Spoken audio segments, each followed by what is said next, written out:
Hello everyone, welcome back to the channel. I hope you guys are having a wonderful holiday weekend. I cannot believe we are just a couple of days away from the new year. I feel like in 2025, the rise of the crafty girl has come full force and I am so happy to be a part of this amazing creative community. And I predict that in 2025, we are gonna see even more of that. This is not gonna slow down at all. Maximalism is definitely making a comeback along with kitschy decor and patterns and colors. I feel like more and more people are just craving to express themselves. I love this shift that people are choosing to go to slow crafting and taking the time to make things by hand. There's definitely a growing trend of taking things from our childhood and bringing them back now as adults. I am so here for it, so I thought for this week's video, we would do some nostalgic DIY crafts that really spark creativity. These are crafts that I haven't tried before, and I think this is such a great way to close out the year, to create for the sake of creating and just making something fun. So without further ado, let's jump into the first project.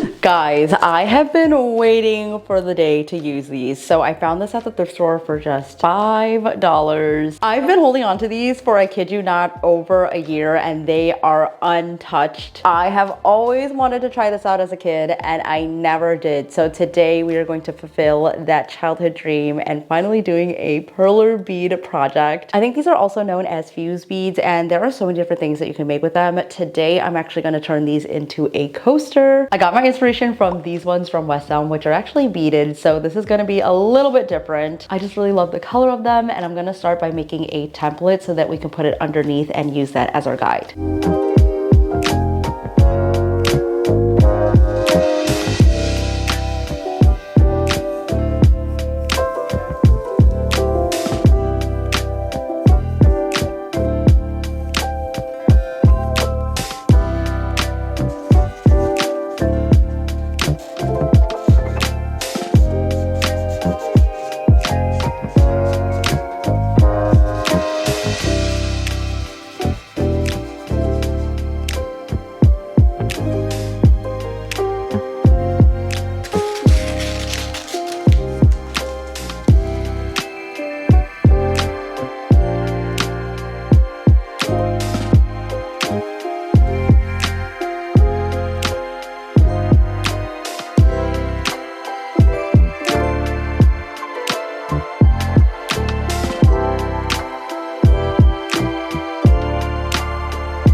Here is what we have so far. I think it's looking pretty good. I wasn't sure if I was gonna like the black or not, but I think it looks nice. Oh my goodness, did I just move that?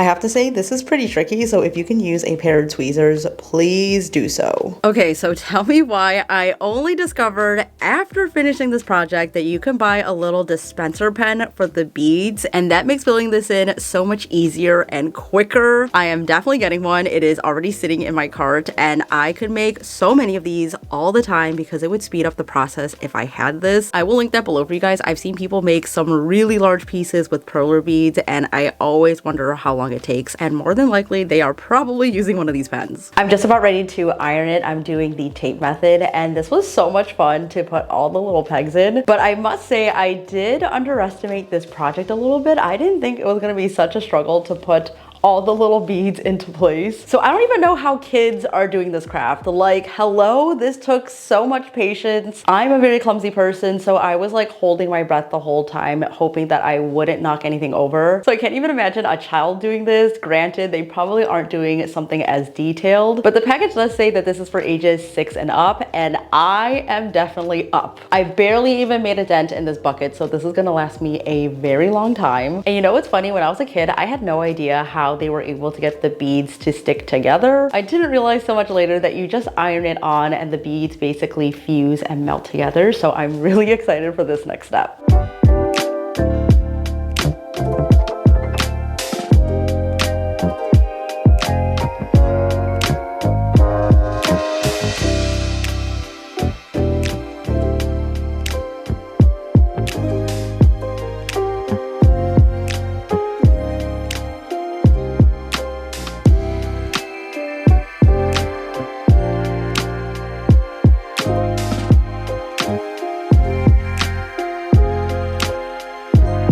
I cannot believe it's been 3 months since we moved into this apartment, and to be honest, we still have some boxes out. I still have to do some unpacking. This DIY studio is still a complete mess, but I at least have my bedroom set up. I'm still figuring out what exactly I want to do there, but I did recently update our bedding to this beautiful gingham one from Quince. Quince is so kindly sponsoring today's video. I am such a big fan of them. We've been sleeping with it for a couple of weeks now, and it is so nice and comfy, but it doesn't feel like hot or stuffy, and that is because they use such a high quality percale material. I really want to get my hands on their quilt because I think it would look so nice on top of the bed. I'm just trying to figure out what color to get, either terracotta or burgundy. Let me know which one you guys think I should get. So if you're looking for really nice bedding, Quince has you covered. Quince is your one-stop destination for high quality essentials like home goods, clothing, and accessories, all at an affordable price. I just feel like everything they carry is super timeless. And one thing I really like about Quince is that they only work with factories that use safe, ethical, and responsible manufacturing practices with premium fabrics and finishes. And one thing they do that I have not seen any other company do is transparent pricing. So if you go onto the website and click on a product, you can scroll on the page and see the cost breakdown of what actually goes into every single piece. So you're gonna see how much it actually costs for them to make the item, and I just feel like everything is so fairly priced. Also, I need to take a moment to show you guys this jean jacket because I've been wearing it non-stop. I don't have anything like it. I love that it's so roomy and comfortable, and you know how sometimes jean jackets can be like really stiff? This is not that at all. I went with this darker wash, but it does come in a couple of other colors, so I think I'm gonna get the lighter wash one next, especially for spring and summer. Whatever you're looking for, they have something for everyone. So if you guys want to check out Quince, I will have a QR code right here, or you can also click on my link down below. Thank you again, Quince. Now let's get back into the video. Okay, who remembers Shrinky dinks? Because I definitely do, but I never got to try them. I remember seeing the commercials on TV and I thought it was so cool, but my parents never bought me it. So now that I have adult money, I'm finally going to try it myself. So here is my shrink paper. You can just buy this online. I got mine off of Amazon. I'm not actually sure if like the brand Shrinky Dink actually exists, but there's so many different versions of this that you can buy now. Here it is. One side is shiny and then the other side is frosted, and this is where you want to put your design. You want to use colored pencils, but I've also seen people use paint markers, so I'm going to try that today. I'm going to draw out a bunch of designs and then we're going to add a little hole to them so that we can turn them into charms.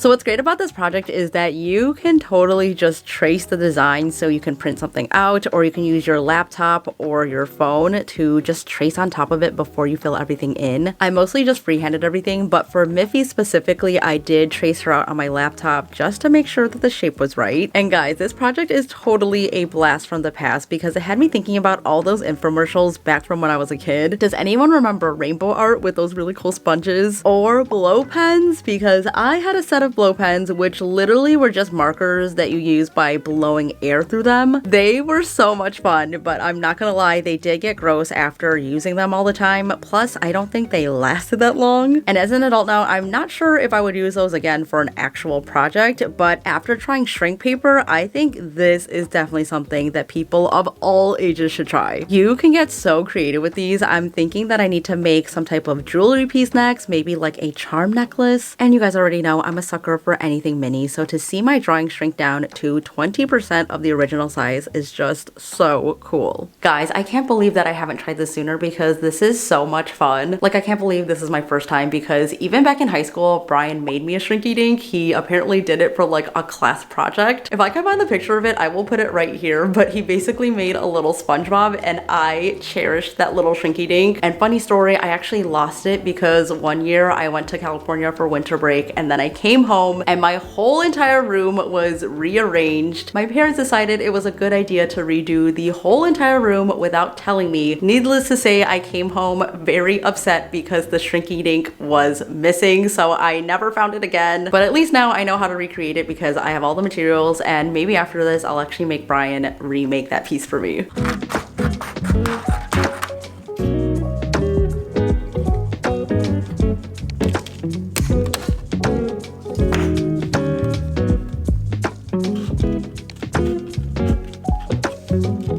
These are ready to be baked, so you can just pop them into the oven at 325 for just a couple of minutes, or you could do it the more fun method, which is with a heat gun. I just really want to try it this way. It says to put the frosted side down, and then I'm gonna put this little pointy tool into the hole, and then we heat it. Okay, let's go. Is anything happening? Oh, it's starting to curl. Whoa. Oh my gosh.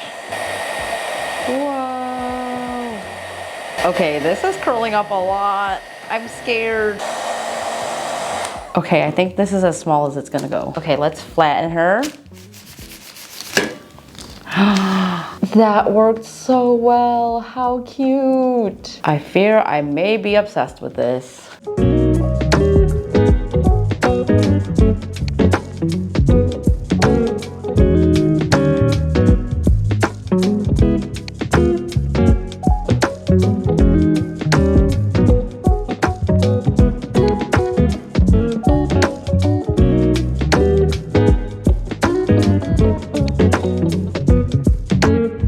How adorable are these? I'm so happy with how these came out. I especially love this crafty girl one. I actually made an even smaller version that I can use in the future. And as you can see, the side that we painted on is matte, and then if you flip it over, it is shiny, so you can totally put a top coat if you want. I definitely want to make these more durable, so you can either do a UV resin or any type of top coat on top. So I'm gonna do that really quickly, and then we can start assembling all of our charms.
If there is one thing that you need to know about me, it is that I am a memory keeper. I was in my middle school scrapbook club. That was also when I got my first point and shoot, which was a Sony Cybershot. And then by high school, I upgraded to a DSLR, and I was that person who always had their camera on them because I was basically the designated photographer. I just love capturing the moment while still trying to do my best to live in the moment. This year, I made it a goal of mine to make sure that I print out my photos because the past couple of years we've been super busy and I have not been doing that at all. I think that having physical, tangible memories is really important. So today we are gonna make a photo album. I saw this idea on Instagram and TikTok, and I just love how you can dress up an album with something as simple as fabric. Lately, I've only been buying black photo albums because none of the other designs speak to me, and this obviously is very classic, but also a little bit boring. I'm using this one, which I've had for a while. I just don't really care for the design on it. So we are gonna take this, we're gonna personalize it and make it a worthwhile keepsake.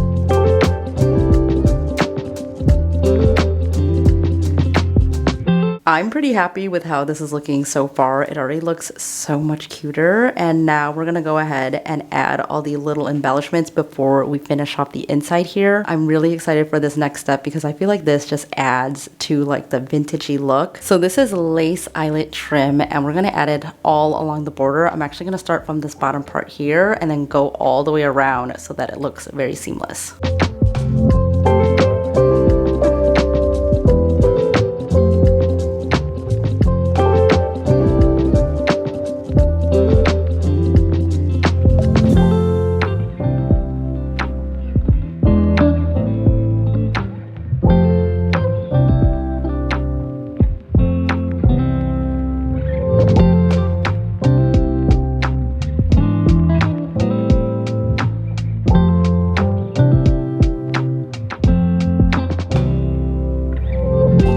For this part, I'm using all scraps. So this was from some packaging and then I have this from my previous project. I'm basically just gonna cover this and then we're gonna glue it on top to make everything look nice and finished.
I just realized that all the projects that we did today would be such a great group activity. So if you're hanging out with friends or family over the holiday break, go to the craft store and grab the supplies because you can easily find all the materials that I used there instead of having to wait for like shipping. I just think these would be so fun to do as a group. So I hope you guys try them out and let me know down in the comments which project was your favorite. I think the bag charms definitely has to be my favorite from this video. First of all, the ASMR on these are so good. I just love how colorful they are and I have so many beads and little charms now that I'm definitely gonna throw a charm party. I'm gonna make it happen sometime next year and I already have a feeling that 2026 is gonna be the best year ever. If you like this video, don't forget to give it a thumbs up and subscribe down below for new videos. I also post on Instagram every single day so you guys can check me out over there. That is it for me today, guys. Thank you so much for your support this past year. I wanna wish you guys a happy new year. I will see you in 2026. Stay inspired and I will see you in the new year. Bye!